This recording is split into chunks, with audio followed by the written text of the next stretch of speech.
దేవునికి మన ప్రభు అయిన యేసుక్రీస్తు వారి నామమున మహిమయు ఘనతయు ప్రభావములు కృతజ్ఞతాస్తుతులు స్తోత్రములు యేసుక్రీస్తు వారి నామమున తండ్రికి సమర్పించుదుముగాక. ఆమేన్. ప్రియ దేవులారా, ఆత్మతో సత్యముతో మన తండ్రి అయిన దేవుని ఆరాధించమని మహిమపరచమని పరిశుద్ధ గ్రంథంలో చూస్తూ ఉన్నాం.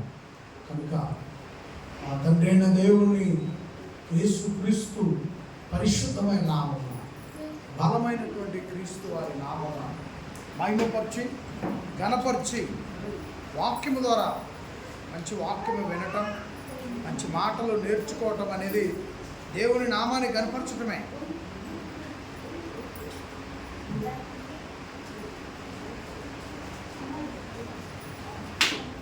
దీనికి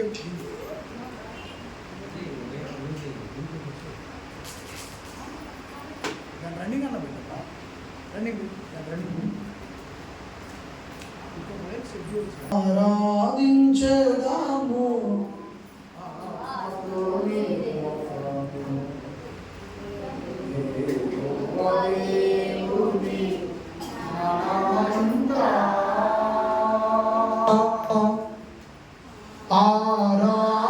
ఆరాధించదాము ఆత్మతో నిరతము యెహోవా దేవుని మనమంతా ఆనందగానము మనసారా చేయుచు ఆనందగానము మనసారా చేయుచు అనుదినం కీర్తింతుము రారాజును అనుదినం కీర్తింతుము రారాజును ఆరాధించెదము ఆత్మతో నిరతము యెహోవా దేవుని మనమంతా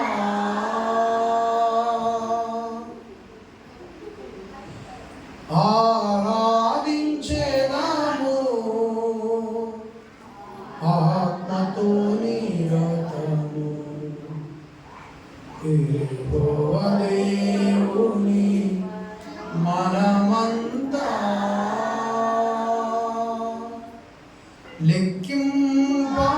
లెక్కింపలేని స్తోత్రము దేవా ఎల్లప్పుడూ నేను పాడెదను. లెక్కింపలేని స్తోత్రము దేవా ఎల్లప్పుడూ నేను పాడెదను. ఇంతవరకు నా బ్రతుకులో ఇంతవరకు నా బ్రతుకులో నీవు చేసిన మేలకై లెక్కింపలేని స్తోత్రము దేవా ఎల్లప్పుడూ నేను పాడెదను. దేవా ఎల్లప్పుడూ నేను పాడెదను. మన తండ్రి అయిన దేవునికి యేసుక్రీస్తు వారి నామమున మహిమయు ఘనతయు ప్రభావములు చెల్లింతుముగాక. కృతజ్ఞతా స్తోత్రములు చెల్లింతుముగాక. స్తుతి యాగములు సమర్పించుదుముగాక. పరిశుద్ధాత్మల సహాయమును బట్టి దేవునికి మహిమ కలుగునుగాక. యేసు వారి సహాయమును బట్టి దేవునికి మహిమ కలుగునుగాక. అందరికీ వందనములు. కూర్చో.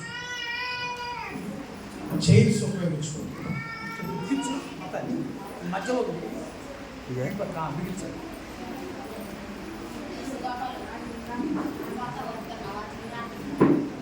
అరే చైర్స్ ఉపయోగించుకోండి. ఆ గోడకు 8వ అధ్యాయంలో మనం నేర్చుకుంటా ఉన్నాం. యోహాను గారు రాసిన సువార్త 8వ అధ్యాయము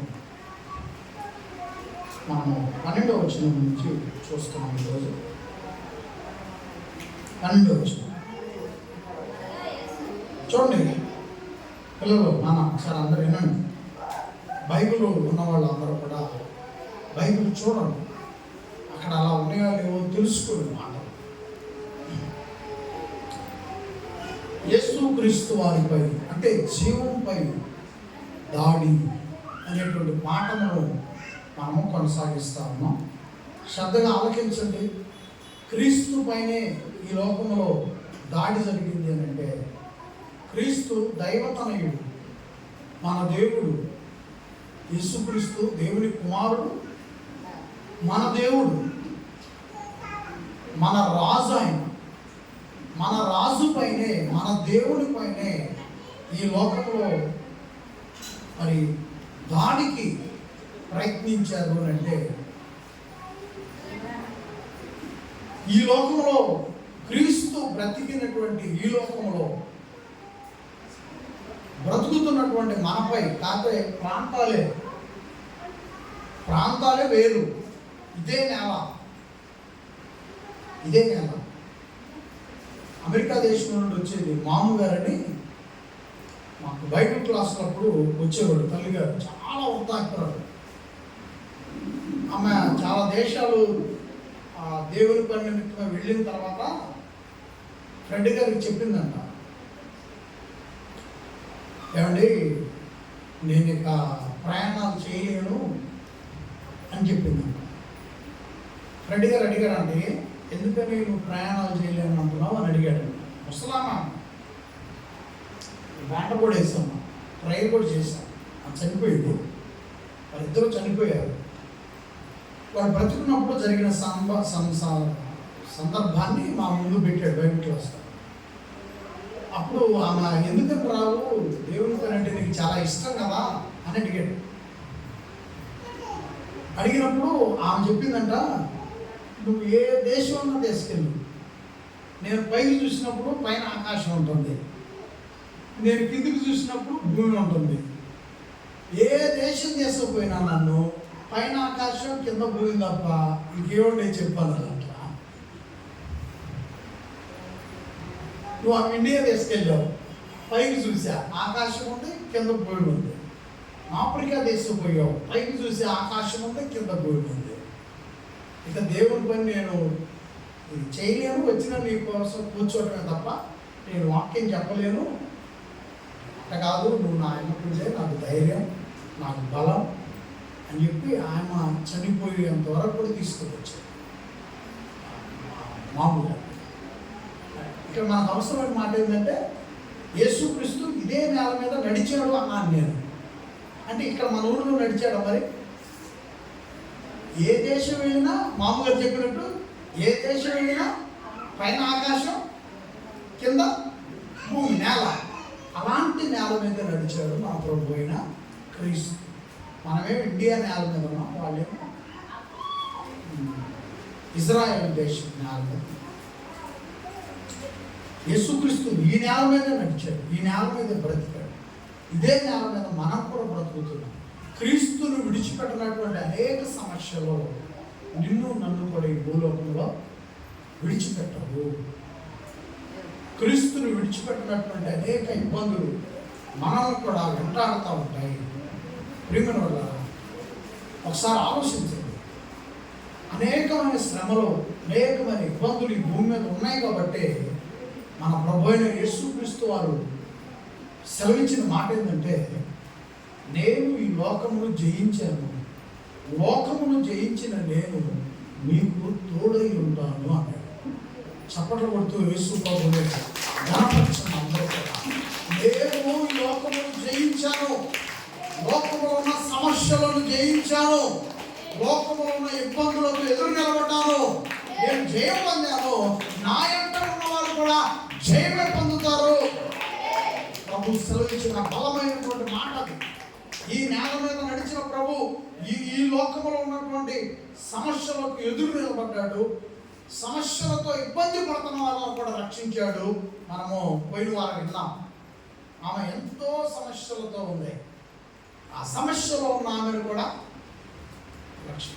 అసలే యేసుక్రీస్తును సమస్యలో పెట్టాలని ప్రజల బాధ అయితే, సమస్యలోకి యేసుక్రీస్తు లాగాలని చూస్తూ ఉంటే సమస్యల్లో ఉన్న వాళ్ళని యేసుక్రీస్తు లాగుతున్నాడు బయటికి. మీరు గమనించండి, క్రీస్తుని సమస్యల్లోకి లాగాలనుకుంటున్నారు. చుట్టూ ఉన్నవాళ్ళు కొందరు, అందరూ కాదు. సమస్యల్లో ఉన్నవాళ్ళని యేసు లాగాలనుకుంటున్నాడు రక్షణ వైపు. సమస్యలో ఉన్న వారిని రక్షణ వైపు తీసుకొచ్చాడా లేదా? చాలా మంది. కాబట్టి మనము కూడా ఈ లోకంలో క్రీస్తుని బట్టి నేర్చుకోవాల్సింది ఏంటంటే, ఆర్థిక ఇబ్బందులు మనల్ని లాగాలని చూస్తాయి, అనారోగ్య సమస్యలు మన ఇబ్బందుల్లోకి లాగాలని చూస్తాయి, ఇరుగు పొరుగు వారి యొక్క పరిస్థితులు మనల్ని ఇబ్బందుల్లోకి లాగాలని చూస్తాయి, పిల్లల విషయంలో ఇబ్బందుల్లోకి లాగాలని చూస్తాయి, భర్త విషయంలో ఇబ్బందుల్లోకి లాగాలని చూస్తాయి, భార్య విషయంలో ఇబ్బందుల్లోకి లాగాలని చూస్తాయి, పొలములు ఇబ్బందుల్లోకి లాగాలని చూస్తాయి, చుట్టాలు బంధువులు ఇబ్బందుల్లోకి లాగాలని చూస్తాయి. ఆర్థికంగా, ఆహారపరంగా, ఆరోగ్యపరంగా, పంటల పరంగా, పిల్లల పరంగా, ఈ చుట్టుపక్కల పరంగా అనేకమైనటువంటి మనల్ని చెప్పుకోలేని అనేక సమస్యలు, ఇబ్బందుల్లోనికి లాగాలని చూస్తుంటే వీటిని క్రీస్తు తప్పు చెప్పు. నీ చుట్టూ ఉన్నవి క్రీస్తు తప్పు చెప్పి మనం చేయాల్సిన పని ఏంటంటే, ఎవరికైనా ఒకరికి దేవుని మాటలనే చెప్పి రక్షణలోనికి ఆ పని మనం చూస్తే, పరలోకపు పనిని మనం చూస్తే, భూలోకపు పని యేసుక్రీస్తు పడతాడు. యేసుక్రీస్తు చూసుకుంటాడు ఆ పనుల్ని ఖచ్చితంగా. కాబట్టి ప్రియమైన యేసుక్రీస్తు వారి విషయంలో అనేక ఇబ్బందులు ఎలా ఆయన ఎదురు నిలబడ్డాడు, వాటిని ఏ విధంగా జయించాడు, యేసు ప్రభు ఏ విధమైన సమాధానాలు ప్రజలకు చెప్పుకుంటూ వచ్చాడు చూద్దాం. 12వ వచనం. మరలా యేసు, నేను లోకమునకు వెలుగును, నన్ను వెంబడించువాడు చీకటిలో నడవక జీవపు వెలుగు కలిగి ఉండునని యేసు ప్రజలతో చెప్పు. యేసుక్రీస్తు వారు ఇస్తున్న వాగ్దానం. యేసుక్రీస్తు మాట ఇస్తే తప్పేవాడు కాదు. ఈ లోకంలో మనుషులైనటువంటి మనమైనా పలుమార్లు తప్పుతుంటాము, కానీ యేసుక్రీస్తు తప్పేవాడు కాదు. అందుకే 12వ వచనంలో మా మాట ఇస్తున్నాడు. ఏమనంటే, యేసు, నేను లోకమునకు వెలుగై ఉన్నాను. క్రీస్తు లోకమునకు వెలుగై ఉన్నాడు కనుక ఆయన మాటిస్తున్నాడు. ఏమంటే, నన్ను వెంబడించువాడు, క్రీస్తుని వెంబడించువాడు చీకటిలో నడవక జీవపు వెలుగు కలిగి ఉండునని. వెలుగు వేరు, జీవపు వెలుగు వేరు. యోహాను సువార్త 1వ అధ్యాయంలో మనం 3వ వచనం చూస్తాం. ఆయనలో జీవముండెను, ఆ జీవము మనుషులమైన మనకి వెలుగై ఉండేది. ఈ వెలుగు ఇప్పుడు మనకు కనిపిస్తున్న వెలుగులా కనిపించేది కాదు. ఇప్పుడు మనకు కనిపిస్తున్నటువంటి లైట్ల నుంచి, బల్బుల నుంచి వచ్చే వెలుగు మనకు కనిపించుంది. మనకి స్విచ్ ఆపినప్పుడు ఆరిపోతుంది, స్విచ్ వేసినప్పుడు వెలుగు కనిపిస్తాయి, ఆపేసినప్పుడు ఆరిపోయి కనిపిస్తాయి. కానీ జీవపు వెలుగు స్విచ్లతో పని లేదు, ట్రాన్స్ఫార్మర్లతో పని లేదు. మరి ఆ వెలుగు నాకు కనిపించట్లేదు. కనిపించినటువంటి మహాశక్తే నీకు జీవమై నిన్ను కాపాడుకుంటుంది. కనిపించని మహాశక్తి, క్రీస్తు అనే మహాశక్తి నిన్ను నన్ను నడిపిస్తూ ఉంది. కాబట్టి మనము క్రీస్తు అనేటువంటి జీవపు వెలుగులో ఉండటానికి, కుటుంబంలో ఉన్నటువంటి భార్యాభర్తలు ఉండటానికి, పిల్లలు ఉండటానికి, ఈ జీవపు వెలుగులో పూర్తి స్థాయిలో ఈ వెలుగులోనే బ్రతకడానికి ప్రయాసపడాల్సినటువంటి వారిపై ఉన్నాం. ఎందుకంటే క్రీస్తు మాట ఇస్తున్నాడు, మీ జీవితంలోనికి చీకటి రాకుండా ఉంటుంది. 13వ వచనం. కాబట్టి పరిసయ్యులు ఇక్కడ యేసు ప్రభుని పరిసయ్యులు ఒక ప్రశ్న అడుగుతున్నారు. అడుగుతుంది ఎవరు? పరిసయ్యులు. ఎవరిని? యేసుక్రీస్తుని. అంటే పరిసయ్యులు అనగా ఎవరు? క్రీస్తుని ఇష్టపడినటువంటి కొందరు, అందరు కాదు, కొందరు. క్రీస్తుని ఇష్టపడినటువంటి కొందరు యేసు ప్రభుని ఏమని అడుగుతున్నారు? 11వ వచనంలో, కాబట్టి పరిసయ్యులు నిన్ను గూర్చి నీవే సాక్ష్యము చెప్పుకొనుచున్నావు, నీ సాక్ష్యము సత్యము కాదని ఆయనతో అనగా, వాళ్ళు అడుగుతున్నారు, నిన్ను గురించి నువ్వు గొప్పగా చెప్పుకుంటున్నావు, నీ గురించి నువ్వు గొప్పగా చెప్పుకునేది సమాజానికి చెల్లదు అంటున్నావు. క్రీస్తు ఎక్కడైనా గొప్పగా చెప్పుకున్నట్టుందా? యేసుక్రీస్తు ఇన్ని అధ్యాయాలు, ఇన్ని పుస్తకాలు చదువుకుంటూ వచ్చాము, ఎక్కడైనా గొప్పగా చెప్పుకున్నట్టుందా? నిజం చెప్పాడు. నిజం చెప్పిందే ప్రజలకు ఎట్లా ఉంది? గొప్పగా ఉంది. అంటే ఉదాహరణకి వాళ్ళకి ఎలా అర్థమైంది అనేది నా మాటలతో చెప్తాను. మీరేమనుకుంటున్నారో, ఎప్పటికైనా నేను 50 ఎకరాలు కొంటా అన్నాను అనుకోండి, ఆ సాలి ఈ మనకు కూర్చున్న గొంతపొట్టు, మన కూర్చున్న లోయలు కదా, ఇది గుళ్ళు సాలి అనుకుంటాం సహజం. యేసుక్రీస్తు వారు నువ్వు చెప్పేది చెల్లదు అని అంటున్నారంటే ఏమని చెప్పాడు యేసుక్రీస్తు వారు? ఇప్పుడు నేను 50 ఎకరాలు కొంటానన్నట్టు చెప్పాడా?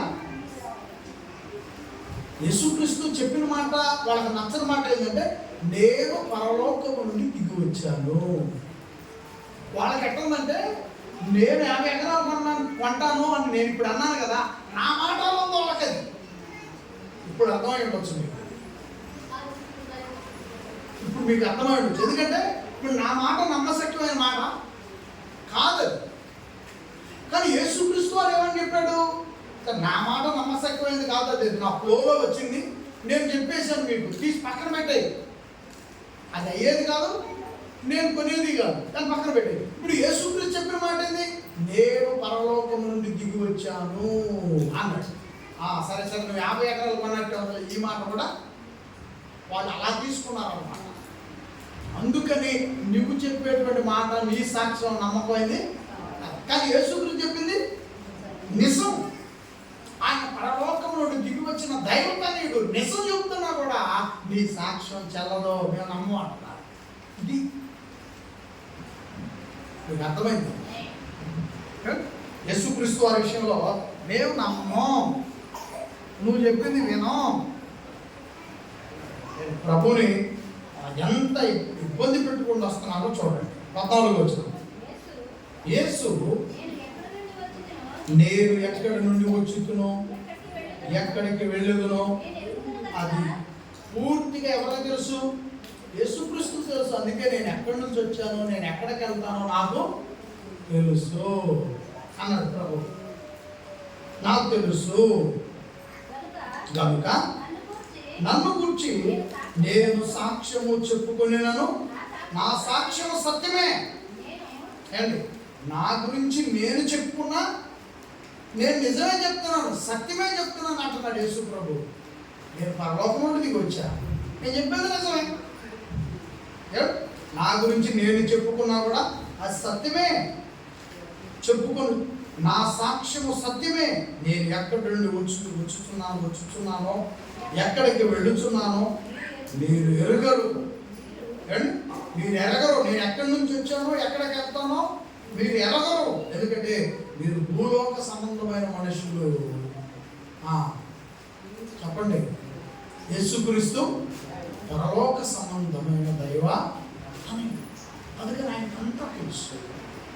మన మనుషులు కదా, మనలాగానే ఆయనకు కూడా మనిషి వచ్చాడు కదా, అందుకని పట్టించుకోవట్లా. లెక్క చేయండి.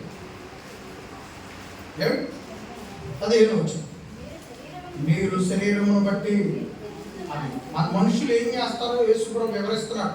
మీరు శరీరమును బట్టి తీర్పు తీర్చున్నారు, నేనెవరికి తీర్పు తీర్చను.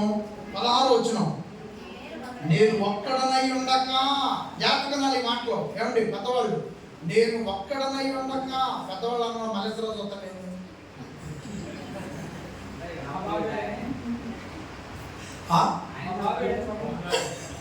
మీ నాన్న గుర్తు వచ్చిందా?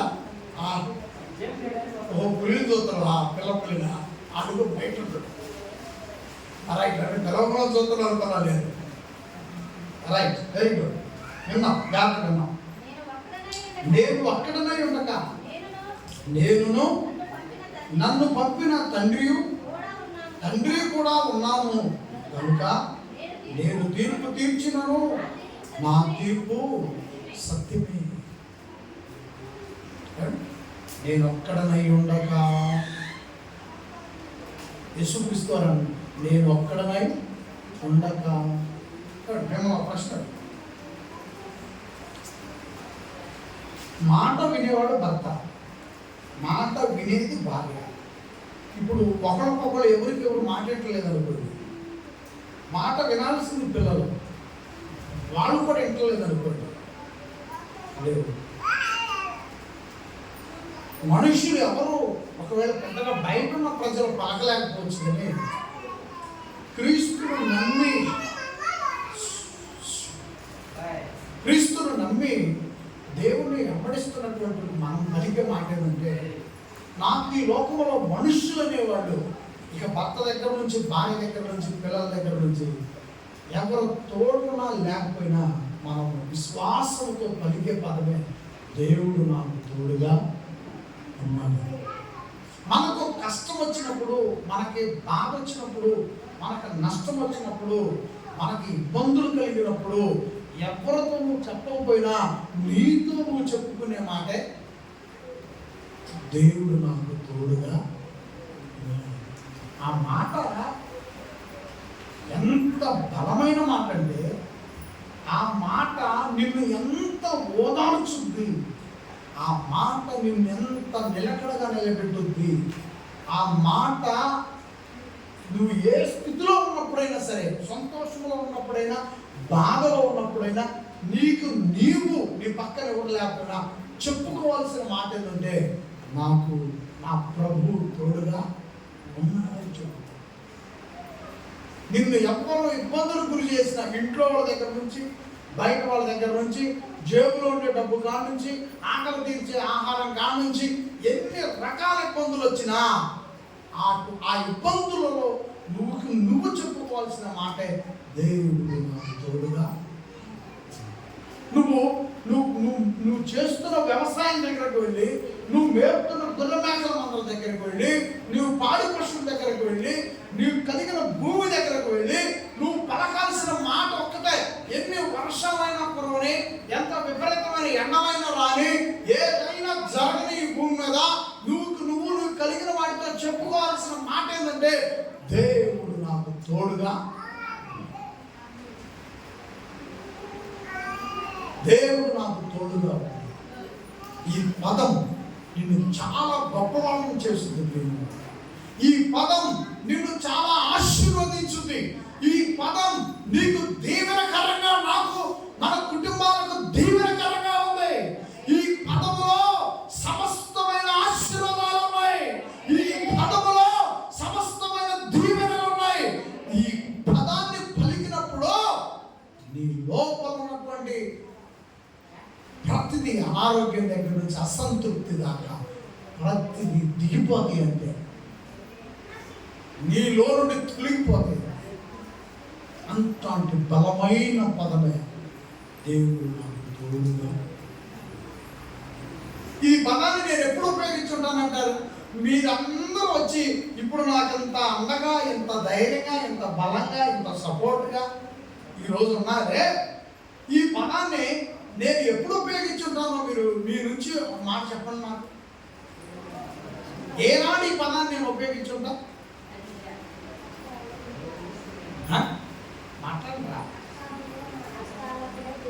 మీ అన్నకైతే అన్నీ చెబుతుందా? అన్న జాగ్రత్త పడి అన్నావు, పదని అన్నబాక అన్నావు, అన్న మాకు 5-10 కాలని పోయి చేయండి అన్న మెన్నగా చెబుతుందా? మీ అన్నలాంటోడు కాదా? ఎడంరోడు మీ తమ్ముడు చెబుతూ, మీ చెల్లెలకు చెబుతుందా? చెప్పండి, ఈ పదాన్ని ఎప్పుడు ఉపయోగించుంటారంటారు?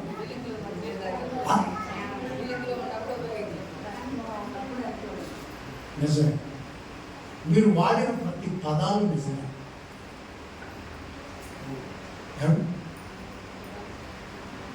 ఈ నేల మీద, ఈ నీలేశ్వరపాలెం నేల మీద అడుగు పెట్టినప్పుడు ఒక్కడిగా అడుగు పెడుతున్నా, నేను దగ్గర అవుతున్నా, ఈ ఊరికి నేను దగ్గర అవుతున్నా, నడుచుకుంటా, బైబిల్ చేతబట్టుకుని, పత్రికలు చేతబట్టుకుని నడుచుకుంటా ఈ ఊరికి దగ్గర అవుతున్నప్పుడల్లా నీవు నాకు తోడుగా ఉంది. నశించిపోతున్న క్రీస్తు ప్రేమను ఎరగిన ప్రజల్ని నీ అడ్డుకు చేసుకొస్తాను. నీవు నాకు తోడుగా ఉంది. ఎందుకంటే నేను బడిలోకి దిగినాక నన్ను వాటర్ పాలు చేయలేదు. ఆ రోజు ఈ పదాన్ని ఆ రోజు ఎత్తుకున్నాను. ఈ పదాన్ని ఆ రోజు నేను ఎత్తుకున్నాను. నాలో నేను ఆ పదాన్ని చెప్పుకున్నాను. మేమిద్దరం చెప్పుకున్నాం, మనకు దేవుడు తోడుగా చెప్పుకొని బయలుదేరి వస్తే ఆ పదాన్ని ఊరికి ఇంకా దగ్గరకు అవుతున్నప్పుడు పలికాను. ఆ తర్వాత ఆ పదాన్ని ప్రజల నోట పలికించాడు దేవుడు. ప్రజల నోట ఆ అబ్బాయి అంట దేవుడు ఉన్నాడు. ఇదే గ్రామంలో అనేక మంది ప్రజల నోట దేవుడు ఉన్నాడు ఆ అబ్బాయితో. ఎవరో పాస్టర్ అంట, పాటర్ అంట అనేవాళ్ళు. ఓ పాటరో ఇట్రా అనేవాళ్ళు. రకరకాల స్టైల్గా పిలిచేవాళ్ళు ఆ పదాన్ని. ఆ అబ్బాయితో దేవుడు ఉన్నాడు. ఆ రోజు దేవుడు మనతో ఉన్నాడు, దేవుడు నాతో ఉన్నాడు, నాకు తోడుగా ఉండి నన్ను నడిపించిన దేవుడు నీకు తోడై వచ్చాడు. ఈరోజు నీతో ఉన్నాడు. మనందరితో ఉన్న దేవుడు ఈ గ్రామ ప్రజలతో ఉండాలి. ఇదే పదాన్ని చాలా మంది గ్రామంలో పలకాల్సినటువంటి వారు ఉన్నారు. కాబట్టి దేవుడు నాకు తోడుగా ఉన్నాడని యేసుక్రీస్తు పలికినటువంటి నేను ఒక్కడిని కాను, కానీ చూపులకు ఒక్కడే కనపడుతున్నాడు, ప్రజలు చూడటానికి ఒక్కడే కనపడుతున్నాడు. కానీ ప్రజలకు కనపడని మహాశక్తి యేసుక్రీస్తుకు తోడుగా ఉంది, యేసుక్రీస్తులో ఉంది, యేసుక్రీస్తుతో ఉంది. ఆ శక్తి పరలోకమందున్న కన్న తండ్రి యొక్క శక్తి. అలాగే యేసుక్రీస్తు ఏమంటున్నాడు? ప్రియమైన వాళ్ళు, నేను ఒక్కడనై ఉండక, 16వ వచనం, నేను ఒక్కడనై ఉండక నేనును నన్ను పంపిన తండ్రి కూడా ఉన్నాము కనుక నేను తీర్పు తీర్చినను, నా తీర్పు సత్యమే సత్యమే. 17వ వచనం, మరియు ఇద్దరు మనుషుల సాక్ష్యం సత్యమని మీ ధర్మశాస్త్రంలో రాయబడి ఉన్నది కదా. ఇద్దరు చెప్తే నమ్ముతాం. ఏమంటున్నారు? భర్త మీద భార్య మీద ఏమన్నా మనం పంచాయతీలో చెప్పుకున్నాం అనుకోండి, ఏమంటారు వీళ్ళు? నువ్వేమవుతావు? నేను సొంత చెల్లెలేనండి, మా వదినే కొట్టింది మా అన్నాయని, మా అన్నయ్య కొట్ల మా వదిన్ని ఎవరెవరు పెట్టాడు. అబ్బాయి కొంచెం రెండింటిలో పెట్టు, ఒక మాట చెప్పి ముందుకు పోతాం, మళ్ళీ గుర్తురావు వచ్చిన శ్రీనివాస ఎవరో ఒక లైన్ రైట్. మగవారిగా ఈ భూమి మీద బ్రతుకుతున్నాం. నాకంటూ ఒక కుటుంబం కావాలని ఆశపడతాం 18 ఏళ్ళ తర్వాత. నాకంటూ వివాహం అయితే బాగుందని కోరుకుంటాం. కోరుకున్న తర్వాత వివాహానికి ముందుకు వస్తాం. ముందుకు వచ్చినప్పుడు ఇక ఏదైతే ఈ లోపల ఊపిరి అనేది ఒకటి ఉందో అది ఆగిపోయేంత వరకు కూడా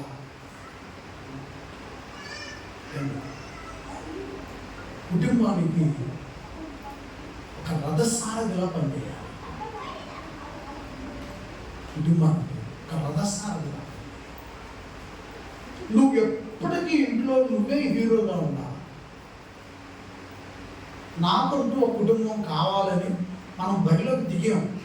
బరిలోకి దిగిన తర్వాత నీ భార్య దృష్టిలో, నీ పిల్లల దృష్టిలో నీ బ్రతుకు నా బ్రతుకు యేసుక్రీస్తు హీరోలా ఉండాలా?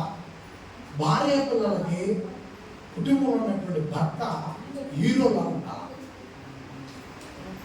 అలా ఉండటం కోసం ఏ విధంగా మనము మలుచుకోవాలో, ఏ విధంగా మన ఆదాయ మార్గాన్ని పెంచుకోవాలో, ఏ విధంగా మనము ప్రయత్నాలు చేస్తే సక్సెస్ఫుల్ అవుతామో యేసుక్రీస్తుని బట్టి మనం నేర్చుకోవాలి. అంతే. ఎందుకంటే ఎప్పటికీ కూడా ఆడపిల్ల విషయంలో మనము ఫెయిల్యూర్ అవ్వకూడదు. అంటే వాళ్ళు నగానట్రా కొనమంటారు, వడ్రానం కొనమంటారు, నడుము చుట్టూ గొలుసు కొనమంటారు, అది కొంటేనే మనం హీరోనంటే దాని గురించి కాదు మాట్లాడేది. మనం ఎప్పుడైతే డిగ్నిటీని మెయింటైన్ చేస్తామో వాళ్ళు మన ఎమ్మడి వచ్చేస్తారు ఆటోమేటిక్గా. అది ఏది అవసరమో వాళ్ళకు కూడా అర్థమైపోద్ది, వాళ్ళు ఏది మనం. కాబట్టి ప్రియమైన వాళ్ళ ఆలోచించండి, మన గురించినటువంటి సాక్ష్యము, మన గురించినటువంటి విధానాలు. తర్వాత నేను ఎందుకు ఏం జరిగిందని నేను తర్వాత ఎంక్వైరీ చేస్తే 21 రోజులు అయిందంట పని పోక. ఎన్ని రోజులు? 21 రోజు అయిందంట పని పోక. తాగటం, ఆడేయడం, 150 తెచ్చుకోవడం, ఇంటున్నాం. 21 రోజులు అయింది. అనేటప్పుడు ఏం చేసుకుంది? ఆమె కూడా తన సహనాన్ని కోల్పోతున్నాడు. కాబట్టి ప్రేమైన వల్ల ఒకటే ఇంకొక మాట చెప్పేది, మళ్ళీ ఆ తర్వాత వచ్చింది. మగ వ్యక్తి పనికి వెళితే వ్యవసాయం అరగబట్టుకున్నా, మందు కొట్టడం మొదలుపెట్టినా, మందు కొట్టడం మొదలు పెడితే 10 ఎకరాలు కొడతాడు. అరగ తోటం మొదలు పెడితే 10 ఎకరాలు తోడతాడు. కానీ ఆడపిల్ల లిక్కు తీసుకొని పోతే పొద్దున 5ంటికి పోతే, మా పొద్దున 9ంటికి పోతే సాయంత్రం 5ంటికి వస్తుంది. ఇప్పుడు ఈ వ్యవధిలో మగ వ్యక్తి 10 ఎకరాలు మందు కొడితే ఎంత సంపాదిస్తాడు? మగ వ్యక్తి అరగబట్టుకొని పొలానికి వెళ్తే 10 ఎకరాలు తోడతాడు. ఎకరానికి 600 లెక్కను, 500 లెక్కను, 500 వేసుకో, 15 ఎంత? 5,000 రూపాయలు. ఇప్పుడు ఏమి లిక్కు తీసుకొని పోయి మా కూలి అయితే 300 పడుతున్నాయి, కాంట్రాక్ట్ తీసుకుంటాం అంటారు ఆడపిల్లలు. సరే, బాధపడతారు. పొద్దుకూకేళ్ళకి 10 మందికి తలా 500 పడతాయి. అప్పుడు 15 ఎంత? మనిషికి 500 రూపాయలు. 5,000 రూపాయలు కాంట్రాక్ట్ తీసుకొని 10 మంది కలబడితే పొలం మీద పడి 500 పడ్డాయి. 300కి 500 వచ్చింది, 200 ఎక్స్ట్రా. ఇప్పుడు అదే మగ మనిషి 10 ఎకరాలు దొరికితే, అందుకని మగవాడి యొక్క సంపాదనకి ఆడపిల్ల పోటీ రావాలంటే మరి రాలేదని చెప్పగలుగుతాం. కనుక ఈ మగ వ్యక్తిగా మనం ఇంట్లో ఉన్నాం కాబట్టి, మనిషిలో ఉన్నాం కాబట్టి, దాని బాగోగులు అన్నీ కూడా చక్కగా దిద్దుకుంటే అప్పుడు మీ భర్త సాక్ష్యం, మీ భర్త విషయంలో భార్య సాక్ష్యం, మరి తండ్రి విషయంలో పిల్లల సాక్ష్యం, తల్లి పర్ఫెక్ట్లై సాధ్యమైనంత వరకు శ్రమపడతా ఉంటే భర్త సాక్ష్యం, తల్లి విషయంలో పిల్లల సాక్ష్యం సూపర్. ఈ విధానాన్ని ఫాలో అవుతూ బ్రతికితే మనందరి విషయంలో ప్రకృతి సాక్ష్యం ఇవ్వాలి. క్రీస్తు న్యాయపీఠం ఎదుట ఎన్నో దేవుని కార్యక్రమాలు మనకు సాక్ష్యం ఇవ్వాలి. మన బ్రతుకులు బాగుంటాయి. దేవునికి మహిమ కలుగును గాక. ఆమేన్. తర్వాత విషయాలు చూద్దాం, ముగిద్దాం. టైం కూడా అయిపోవచ్చు. ముగిద్దాం. 19వ వచనం, వారు నీ తండ్రి ఎక్కడ ఉన్నారని ఆయన యేసు ప్రభుని అడుగుతున్నారు.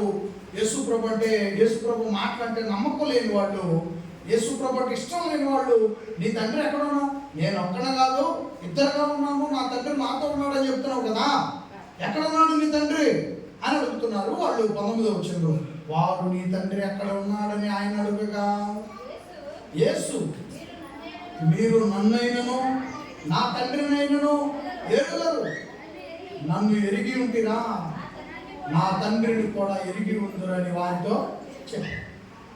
యేసు గురించి చెప్పే మాటలన్నీ కూడా వాళ్ళకి చాలా వ్యతిరేకంగా ఉన్నాయి. వాళ్ళకి క్రీస్తు నిజమే చెప్తున్నాడు, నా తండ్రిని మీరు ఎరగరు అంటే వాళ్ళు ఏమంటున్నారు, మీ తండ్రిని మీరు ఎరకపోవటం యేసోపే కదా, మరియమ్మ గారి తండ్రి యేసోపే కదా, మాకు తెలియదయ్యేది మీ నాన్న. కానీ ఆయన చెప్తుంది, అప్పుడు యేసుక్రీస్తు వారు చెప్తుంది, పరలోకమందున్న తేజోమయుడైనటువంటి తండ్రి గురించి మాట్లాడుతున్నాడు యేసుక్రీస్తు. ఆ మాట వాళ్ళకి అర్థం కాక వాళ్ళ కోపం వస్తుందన్నమాట. ఏంది నేను చెప్పేవన్నీ యేసు మనకు తెలిసినోడే కదా, ఎక్కడేగా మన పక్కనూరేగా మనూరేగా. యేసుక్రీస్తు వారేమో పరలోకమందున్న కన్న తండ్రి గురించి మాట్లాడారు. నా తండ్రి ఆయన, నన్ను తెలుసుకోండి, అప్పుడు నా తండ్రిని మీరు తెలుసు. యేసుక్రీస్తు వారు పరలోకమందున్న కన్న తండ్రిని 30 వచనం 20 వచనం ఆయన దేవాలయంలో బోధించుచుండగా కానుక పెట్టె ఉన్న చోట ఈ మాటలు చెప్పెను, ఆయన గడియ ఇంకనూ రాలేదు కనుక ఎవరను ఆయనను పట్టుకొనలేదు. ఆయన గడియ ఇంకనూ రాలేదు కనుక ఎవరను ఆయనను పట్టుకొనలేదు.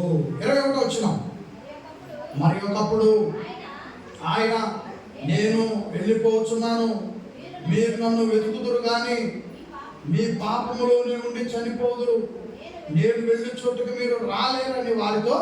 అది యేసుక్రీస్తు వారు పాపము లేకుండా పరలోకానికి వెళ్తారు, పాపము లేని వాళ్ళే పరలోకానికి వస్తారు. భూమి మీద ఉన్న వాళ్ళని, మనిషిలో ఉన్న పాపములను ఏం చేయాలి, తొలగించుకోమని ప్రభువారు వివరిస్తున్నాడు. 22 వచనం అందుకు యూదులు, నేను వెళ్ళు చోటకి మీరు రాలేరని అయినా చెప్పుచున్నాడే, తన్ను తాను చంపుకున్నా అని చెప్పుకొనిచుండి. యేసుక్రీస్తు అందుకు కాదు చెప్పింది, ఆయన చంపుకునే మాటలు కాదు, చచ్చిపోవాలనుకున్న వాళ్ళు బ్రతికించే మాటలు చెప్పాడు. అగ్నిగుండంలో, 2వ మరణంలో అగ్నిగుండంలో చచ్చిపోతాం మనం, కానీ క్రీస్తు బ్రతికించడానికి మాటలు చెప్తున్నాడు. 2వ మరణంలో మనం పడకూడదు, ఈ నేల మీద మనల్ని మట్టిలో పెట్టే మరణమే ఒకటే చూడాలి మనం, రెండోది చూడకూడదు అనేది యేసుక్రీస్తు యొక్క ఆశ. 2వ మరణం భయంకరమైంది. ఈ 70 ఏళ్ల జీవితం శాశ్వతమైనది అయితే కాదు, కానీ 2వ మరణం జీవితం అమ్మో, పరలోకం వెళితే శాశ్వతం, పరలోకానికి నశింపు లేదు. పొరపాట్లు చేసిన వాళ్ళు పడేటువంటి అగ్నిగుండం ఈ 70 ఏళ్ళ ముగిసిపోదు. పరలోకం ఎంత కాలం నిలిచి ఉంటుందో అగ్నిగుండం కూడా అంతకాలము ఉంటుంది. కాబట్టి పరలోకం వెళ్ళిన జీవితం సస్యశ్యామలం, అగ్నిగుండానికి వెళ్ళిన జీవితం భయంకరం. కాబట్టి ప్రియమైన వాళ్ళ మనం పరలోకానికి వెళ్ళటం కొరకై ప్రయాసపడాలి. 23 వచనం అప్పుడు ఆయన, నేను కిందివారు నేను పైవాడను. అంటే మనిషి జీవితం భూమి మీద, యేసుక్రీస్తు జీవితం పరలోకములో. కనుక నేను పైవాడను, మీరు ఈ లోక సంబంధులు, నేను ఈ లోక సంబంధుని కాను. యేసుక్రీస్తు చెప్తున్నాడు, మీరు ఈ లోకంలో ఉంటారు, కానీ నేను ఈ లోకంలో ఎక్కువ కాలం ఉండేవాడిని కాదు. కాగా 24 కాగా మీ పాపంలో నుండి మీరు చనిపోదురని మీతో చెప్పింది. నేను ఎవరిని మీరు విశ్వసించిన ఎడల మీరు మీ పాపంలోనే ఉండి చనిపోదురని వారితో. అది యేసు ప్రభుని నమ్మకపోతే పాపం పోదు, పాపంలోనే మీరు చనిపోతారు. నన్ను నమ్మితేనే పాపము నుండి మీరు బయటికి వస్తారు. చూడండి, క్రీస్తును నమ్మకపోతే పాపం నుండి బయటికి రాలేదు. 25 కాబట్టి వారు నీవెవరమని ఆయన అడుగగా యేసు వారితో, మొదటి నుండి నేను మీతో ఎవరినని చెబుతున్నానో అతన్నే, నేను ఫస్ట్ నుంచి చెబుతున్నా, పరలోకానికి సంబంధించిన వ్యక్తిని, పరలోకం నుండి వచ్చాను, మీ పాపము నుండి నేను రక్షించడానికి వచ్చాను, మీరు నమ్మటలా. అయ్యా మీరు పాపంలోనే చనిపోతారేమో, నన్ను నమ్మండి అంటున్నాడు యేసుప్రభు. బతిమాడి చెప్పినా కూడా వాళ్ళు వింటలేదు. 26 మిమ్మును గురించి చెప్పుటకును తీర్పు తీర్చుటకు చాలా సంగతులు నాకు కలవు, కానీ నన్ను పంపినవాడు సత్యవంతుడు, నేను ఆయన వద్ద వినిన సంగతులే లోకమునకు బోధించుచున్నానని చెప్పాను. 39 ముగిద్దాం. నాకు దేవుడు చెప్పి పంపించాడు మాటలు, అవే చెప్తున్నాను, నేనేమి కొత్త చెప్పలేదు. 27 వచనం, తండ్రిని గురించి తమతో ఆయన చెప్పినవని వారు గ్రహింపలేకపోయిరి. ఏమండి, యేసుక్రీస్తు చెప్పిన మాటలన్నీ పరలోకంలో ఉన్న కన్న తండ్రి మాటలని గ్రహింపలేకపోయి. దయచేసి అర్థం చేసుకో. గ్రహించుకోవటం అనేది చాలా గొప్ప విషయం. గ్రహింపు రావాలంటే పరిశుద్ధాత్మ దేవుని సహాయం ఉండాలి మనకి. ముగిస్తున్నా 28. కావున యేసు, మీరు మనుష్య కుమారుడు పైకెత్తినప్పుడు నేనే ఆయననియు నా అంతటా నేను ఏమీ చెయ్యక తండ్రి నాకు నేర్పినట్టు ఈ సంగతిలో మాట్లాడుచున్నానని మీరు గ్రహించగలరు. నన్ను పంపినవాడు నాకు తోడై ఉన్నాడు, ఆయనకి ఇష్టమైన కార్యము నేను ఎల్లప్పుడూ చేయుదును, కనుక ఆయన నన్ను ఒంటరిగా విడిచిపెట్టలేదని చెప్పాను. 30 ఆయన ఈ సంగతులు మాట్లాడుచుండగా అనేకులు ఆయన యందు విశ్వాసముంచిరి. ఆమేన్ చెప్పండి. అందరూ కూడా లేచి నిలబడదాం. ఒక్క నిమిషం లేచి నిలబడి. ఇందాక నేను చెప్పాను కదా, దేవుడు నాకు తోడై ఉన్నాడు, నా ప్రభు కృప నాకు తోడై ఉంది, పరిశుద్ధాత్మ వారు తోడై ఉన్నాడు నాకు. యేసుక్రీస్తు వారి మాటలు నేను ఏనాడో నమ్మాను. అందుకే నేను ఎప్పుడు ఒక పదాన్ని మీకు నేర్పుతూ వచ్చాను. మనము ఈ భూమి మీద ఏదైనా పొందుకోవాలి అంటే తండ్రి అనుమతించాలి, యేసుక్రీస్తు వారు ఓకే చెప్పాలి, పరిశుద్ధాత్మ వారు అమలు చేయాలి. ఎందుకంటే మన జీవితాన్ని ఆయనకు అప్పచెప్పేయాలి. మన జీవితాన్ని ఆయనకు అప్పచెప్పేస్తే, నేను ఎప్పుడు కూడా ప్రార్థిస్తూ ఉంటాను, ఈ 2 చేతుల్ని దేవుని దగ్గర ఇలా చూపించి, అన్యాయంగా ఈ చేతుల్లోకి పోతాం, అన్యాయంగా వద్దు ఈ చేతుల్లో, మీ అనుమతి ఉంటే తండ్రి, మీ అనుమతి ఉంది, ప్రభు ఓకే చెప్తాను, పరిశుద్ధాత్మ అమలు, అప్పుడు ఈ చేతులు ఏదైనా ఆహారం కానీ రూపాయి కానీ ఏదైనా మీ అనుమతి లేకుండా నా చేతుల్లో ఏది రావద్దు. ఒకవేళ దానికోసం నేనేదైనా ప్రయత్నాలు చేస్తే, మిమ్మల్ని దాటిపోయి నేను ప్రయత్నాలు చేస్తే అది నాకు తప్పవుతుంది. కాబట్టి అప్పుడు నేను నీ స్వాధీనంలో ఉండను, నీవు నా గురించి ఆలోచించే పరిస్థితుల్లో ఉండను. నేను ప్రయాసపడేది శాశ్వతమైనది కాదు, నీ చల్లని చూపు శాశ్వతమైనది.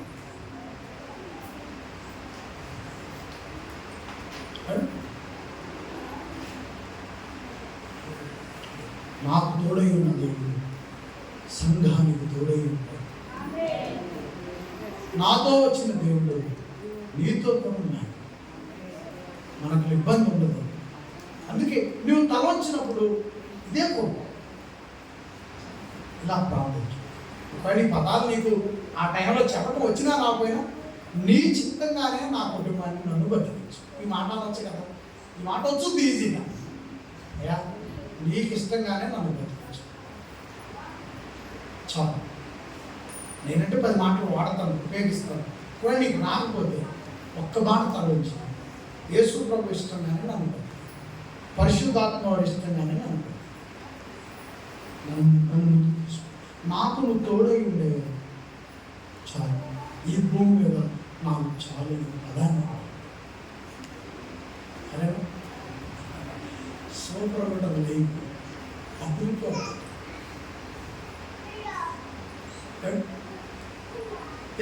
వారు ఎక్కడ నేను కాపీ కొట్టట్లేదు, లేదా మిమ్మల్ని డైవర్ట్ చేయడానికి చెప్పట్లేదు. సాక్షాత్తు క్రీస్తు మాట వచ్చిన మాటలు ఇవి. అవి నేను ఆనాడు నేర్చుకున్నాను. మీకు నేర్పక ముందే నేను నేర్చుకొని ఉన్నబట్టే మరి మీలాంటి వాళ్ళకి నేను ఒక మంచి సేవకుడిగా ఉన్నాను, మంచి సంఘముగా మీరు ఉన్నారు. అది గ్రామాలు చెప్పుకునేటువంటి వాతావరణం ఈరోజు క్రీస్తు మనకి మీ గురించి చెప్పుకునే అవకాశం కల్పించాడు. సాధ్యమవుతుందా? ఎలా సాధ్యమైంది? గ్రామంలో ప్రతి పని మనకి ఎలా సాధ్యమైంది? మనము చివరి వచనాలు చదువుకొని ముగిద్దాం. అదే 17వ వచనం, 16వ వచనం, 19వ వచనం చూద్దాం.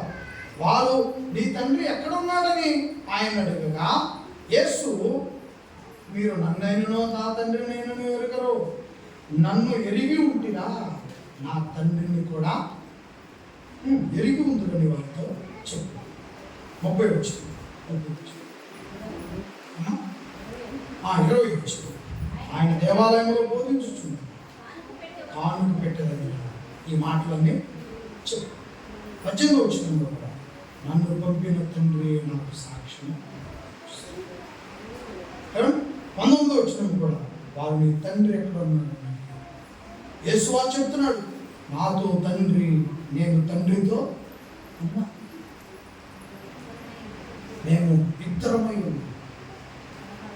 16వ వచనం, నేను ఒక్కడమై ఉండక నేను నన్ను పంపిన తండ్రి మేము కలిసి ఉన్నాం. ప్రజలకు మాత్రం అక్కడే కనబడుతున్నాడు, కానీ క్రీస్తుకు తెలుసు ఆయనతో ఎవరున్నది.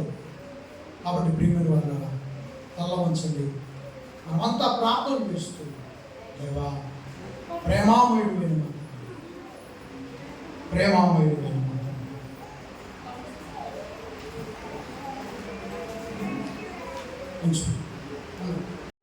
తోడుగా లేని ఆలోచనలో మనకెన్నో ఇబ్బందులు తీసుకొస్తాయి. మన తండ్రి అయిన దేవుడు మనకు తోడుగా ఉండను గాక. అందరూ ఒకసారి చూసామని చెప్పండి. మన తండ్రి అయిన దేవుడు మనకు తోడుగా ఉండను గాక. మన ప్రభు అయిన యేసు క్రీస్తు వారు మనకు తోడుగా ఉండను గాక. పరిశుద్ధాత్మ వారు మనకు తోడుగా ఉండను గాక.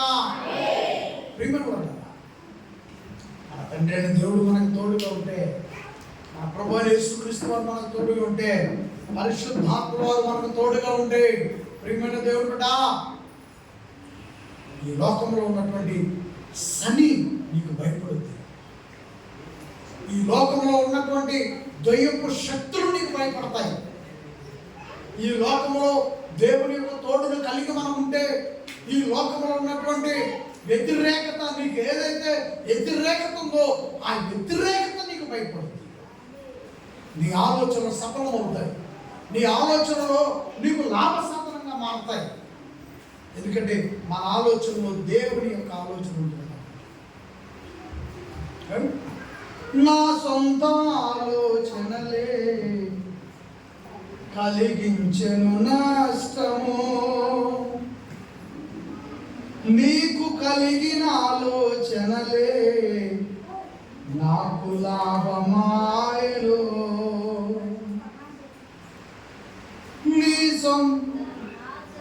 నా సొంత ఆలోచనలే కలిగించెను నష్టము, నీకు కలిగిన ఆలోచనలే నాకు లాభమాయను. ఆలోచనకర్త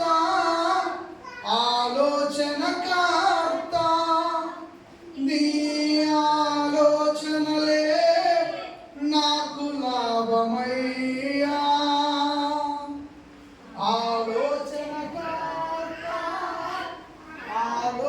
ఆలోచనకర్త నీ ఆలోచనలే నాకు లాభమయ్యా. నీ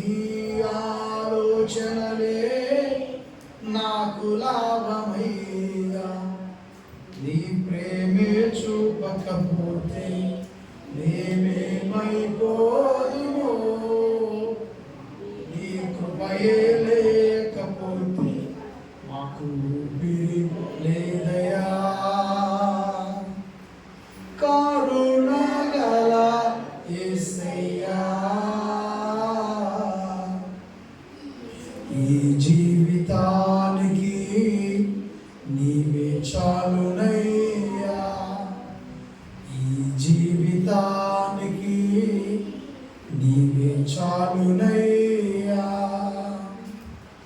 నేను నిన్ను విడచిన విడువలేదు నీదు ప్రేమ. ఏంటంట? నేను నిన్ను విడచిన విడువలేదు నీదు ప్రేమ. విడిచిపెట్టలేనివి ఉన్నా విడిపించావు నన్ను. విడువని విమోచకుడా, విడువని విమోచకుడా. అందరూ కలిసి నీలోనే ఉండుట నాకు క్షేమమయ్యా. అందరూ కలిసి విడువని విమోచకుడా, విడువని విమోచకుడా, నీలోనే ఉండుట నాకు క్షేమమయ్యా, నాకు క్షేమమయ్యా. నీ ప్రేమే చూపకపోతే నేనేమైపోదునో, నీ కృపయే లేకపోతే నాకు ఊపిరి లేదయా. నా జీవితమంతా జీవించదని కొరకే, నాకున్న సమస్తము అర్పించదని సేవలో. అందరు కలిసి పడలేదు. నా జీవితమంతా అర్పించదని కొరకే, నాకున్న సమస్తము అర్పించదని సేవలో. పిలచిన నిజ దేవుడా, పిలచిన నిజ దేవుడా, నీ సహాయముండుట నాకు క్షేమమయ్యా. పిలచిన నిజ దేవుడా, పిలచిన నిజ దేవుడా, నీ సహాయముండుట నాకు క్షేమమయ్యా, మాకు క్షేమమయ్యా. నీ ప్రేమే చూపకపోతే నేనేమైపోదునో, నీ కృపయే లేకపోతే నాకు ఊపిరి లేదయా. కరుణగల యేసయ్యా, ఈ జీవితానికి నీవే చాలునయ్యా, ఈ జీవితానికి నీవే చాలునయ్యా.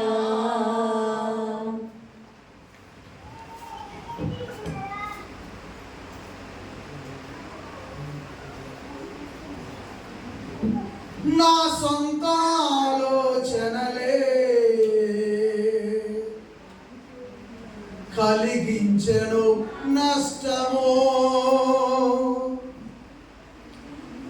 నీకు కలిగిన ఆలోచనలే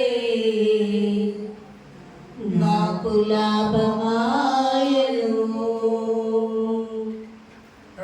లాభ సాధనమైన ఆలోచనలు మనవాళ్ళు, మన చుట్టూ ఉన్నవాళ్ళు కూడా మన కోసం చూడకపోవచ్చు. కానీ యేసువారి మనుషులు, నా కోసం నీవు, నీ కోసం నేను, మన కోసం యేసు ఆలోచన చేస్తున్నాడు. కాబట్టి పలుమార్లు మన ఆలోచనలు నష్టం వైపు మనల్ని ఒకవేళ తీసుకువెళ్ళి ఉంటే, ఆ ఆలోచనలు క్రీస్తుతో లేనివై ఉంటే మనకి నష్టమును, క్రీస్తుతో మన ఆలోచనలు లేనప్పుడు అవమానము అనేకమైన. అని ఎప్పుడైతే మన ఆలోచనలను క్రీస్తుతో మలుచుకుంటాం, క్రీస్తును మన ఆలోచనలకు తోడుగా తెచ్చుకుంటాము, మన ఉద్దేశాలకు క్రీస్తుని తోడుగా తెచ్చుకుంటే ఆయన మన ఆలోచనలకు, మన నిర్ణయాలకు, మన బుద్ధికి, మన తలంపులకు, మన ఊహలకు, ఉద్దేశాలకు, హృదయానికి, మనస్సుకి మనస్సుకి, తలంపులకు, చూపుకు, నాలుగుకు, నిలువెల్ల దేహానికి, ఈ జీవితానికి యేసు తోడుగా ఉంటే మనకు నష్టం అనేది భూమి మీద ఉండదు. ఒకవేళ నష్టము కలబడి మనతో పోటీ పట్టడానికి వస్తే నష్టపోయిన చోట 1000 రెట్లతో నిలబెడతాడు మన యేసు. చప్పట్లు కొడుతూ ఆయన నామాన్ని గణపరచండి ప్రియమైన వాళ్ళారా, మహిమపరచండి. ఒకవేళ నష్టమే మనతో పోటీ పడి మనల్ని ఓడించే పనిలో ఉంటే, మనల్ని ఓడించనే నష్టం ఒకవేళ మీసాలు తిప్పితే కోరలను కత్తిరిస్తాడు యేసుక్రీస్తు. మనల్ని నష్టపరిచే ప్రతి చోట క్రీస్తు క్రూర మృగాన్ని నేలకేసి తొక్కుతాడు. క్రీస్తు మనతో ఉంటాడు. మనకు నష్టం వచ్చిన కాడ ఆయన ఓర్చుకోలేడు, మనం నష్టపోయిన కాడ ఆయన తట్టుకోలేడు. అందుకే యేసు తోడుగా ఉంటే నష్టాలు కూడా మనకి లాభాల మాట పడతాయి.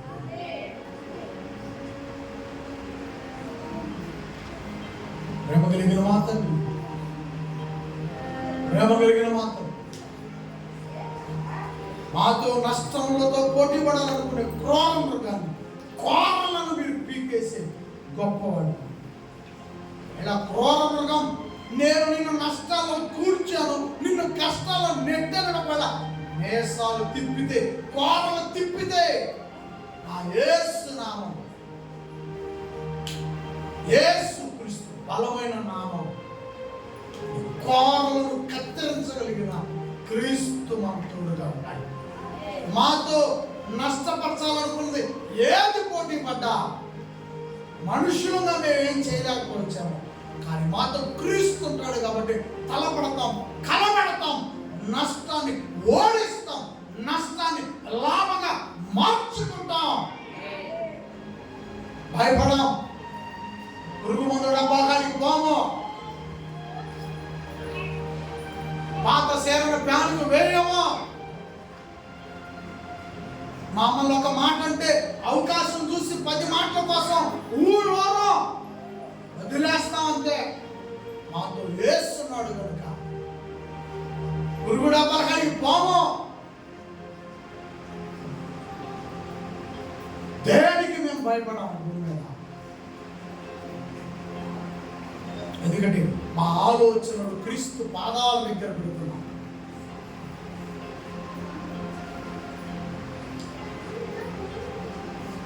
తండ్రి, మా నిర్ణయాలు క్రీస్తు పాదాల దగ్గరికి వస్తాయి. ఇక్కడ మీరు మాకు తోడుగా ఉన్నారు.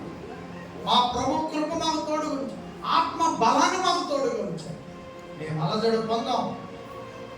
దెయ్యంపై మాకెప్పుడు గెలిపే, క్రూర మృగాలపై మాకెప్పుడు గెలిపే. యేసు నామమునకు జయము కలుగునుగాక. ప్రేమ కలిగిన క్రూర మృగము ఎవరిని మింగుదామా? క్రైస్తవుల నుండి ఎవరు తొలగిద్దామా? మిమ్మల్ని ఆరాధించేటువంటి వారిలో నుండి ఎవరిని తొలగిద్దామా అని పందెం వేసుకొని కూర్చున్నారు. చాలా మంది ఇలాంటి బలమైన విశ్వాసము, నమ్మకము లేక వాడి కోరలో చిక్కుకుపోయారు.